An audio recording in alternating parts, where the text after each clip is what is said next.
हाँ वहाँ मंजर भी आएगा, प्यासे के पास खुद समुंदर भी आएगा। क्या? हाँ वहाँ मंजर भी आएगा, प्यासे के पास खुद समुंदर भी आएगा। थक कर ना बैठे मंजिल की मुसाफिर, वहाँ मंजिल भी मिलेगी, मिलने का मजा भी आएगा।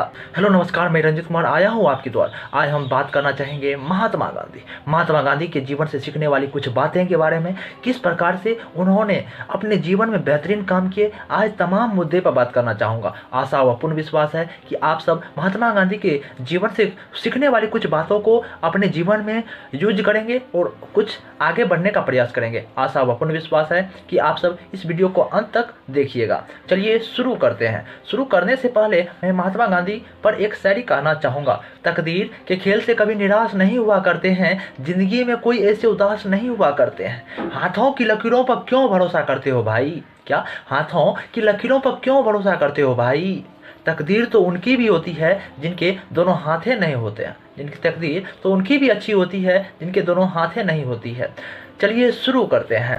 पहला प्रश्न है कि महात्मा गांधी के जीवन से हमें क्या सीखना चाहिए।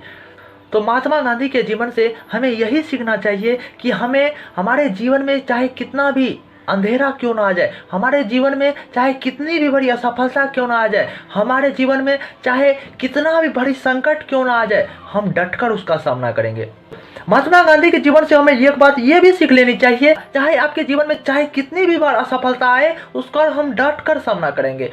और यदि आपके जीवन में कोई एक ऐसा बंदा है जो कि लग रहा है कि वो गलती नहीं किया है, लेकिन वो किसी भी विधि द्वारा फंस गया है, तो आप उसको माफ़ करने का प्रयास करो। कोई भी बंदा चाहे क्यों ना हो, यदि वो एक बार गलती करे तो फर्स्ट बार में उसे माफ़ करने की प्रयास करो। और हमारे महात्मा गांधी से सीखने वाली दूसरी बात यह है कि आपके जीवन में यदि असफलता बार बार आती है, तो आप अपने जीवन में धैर्य रखो। आज नहीं तो कल से हमारे जीवन में सफलता जरूर आएगी, जरूर आएगी। महात्मा गांधी के जीवन से सीखने वाली तीसरी बात यह है कि आप शिक्षा पर बिलीव करो। ये नहीं कि आत्मा परमात्मा, भले ही आप आत्मा परमात्मा पर बिलीव करते हो, लेकिन सबसे प्रायोरिटी यदि देना है तो आपको शिक्षा को देना है। क्योंकि शिक्षा एक ऐसी जननी है, चाहे गरीब आदमी हो चाहे अमीर आदमी हो, उनके भविष्य को बदल सकता है। इसीलिए महात्मा गांधी के जीवन से सीखने वाली तीन बात हमें मिली। कौन कौन बात मिली भैया?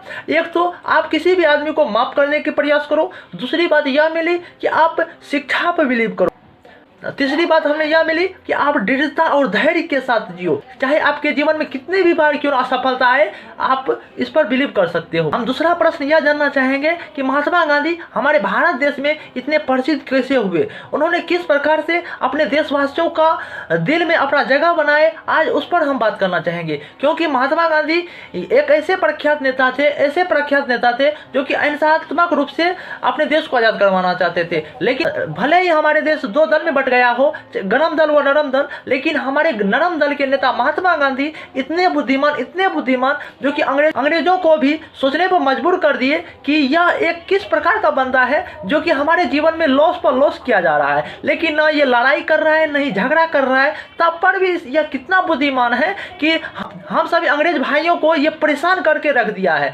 क्योंकि आपने देखा होगा कि ये 1922 ईस्वी में किस प्रकार से असहयोग आंदोलन किए। असहयोग आंदोलन में देखा होगा कि किस प्रकार से हमारे भारतवासी ने महात्मा गांधी के विचारों को समझा और माना भी, और किस प्रकार से देखा कि 1930 ईस्वी में हमारे दांडी यात्रा यानी कि नमक आंदोलन जिस प्रकार से किया, और 1942 ईस्वी में भारत छोड़ो आंदोलन, ये सभी आंदोलन करके ये हमारे भारत देश के देशवासियों के प्रति दिल में अपना जगह बनाए। इसलिए हमारे महात्मा गांधी अपने भारत देश में इतने प्रसिद्ध हैं। आशा